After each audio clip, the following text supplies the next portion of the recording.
So, I just finished watching someone play the casting of Frank Stone, because I ain't got no goddamn Frank Stone money right now. And I have really been enjoying doing these reviews in between videos to kind of mix up my content and do some more varied stuff.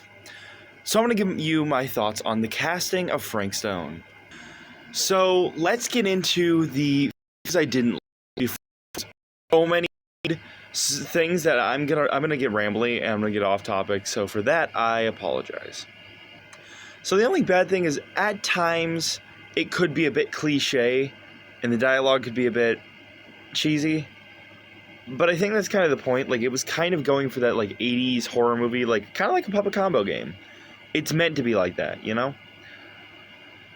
And also that it took a little bit of time to get going, honestly. Like, it didn't feel like it had a personality for a good chunk, like the first chapter or two. But now let's get into the good. Oh yeah, that's the last bad thing is, I feel like if you play this game and you're not a Dead by Daylight fan, you probably won't like it.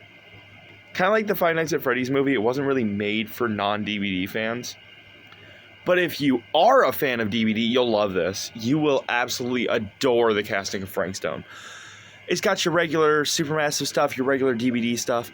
But let me say, starting off, the thing I think it did greatest was Frank Stone as a villain. While he's barely in the game, which is kind of a bad, when it is, God is good. You've got Human Frank Stone, which is such a great design. And then you've got Monster Frank Stone. And I'm going to have to borrow a phrase from my friend. Shout out to her. She said this better than I could have ever. Frank Stone kind of looks like a redeemed Trapper. Like, Trapper is obviously supposed to be Jason Voorhees. This feels more like their take on a Jason Voorhees. I mean, he really just feels like Jason. Like, he's got the mask, the human look, and then eventually he becomes undead and has that undead look. And, you know, it's just kind of like zombie Jason versus human Jason. It feels like that. But the fan service, oh my god, it's so cool. Like, every 5 seconds there's some kind of reference to one of the killers. One of the references to, like, there'll be a generator or a med kit or something like that. There's, like, the characters are surprisingly likable. Frank Stone, again, as a killer, I know I already said that, but references are great. There's of mask, and there's, like, pictures of human version of Carmina Mora.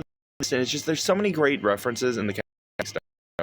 And like minor towards the end of the game, to get into entity side, it is the cosmic or visual of the color, which was an in the way that you could, like, the spider claws coming down from the sky, the lightning and red glow illuminating the winding bird spider claws.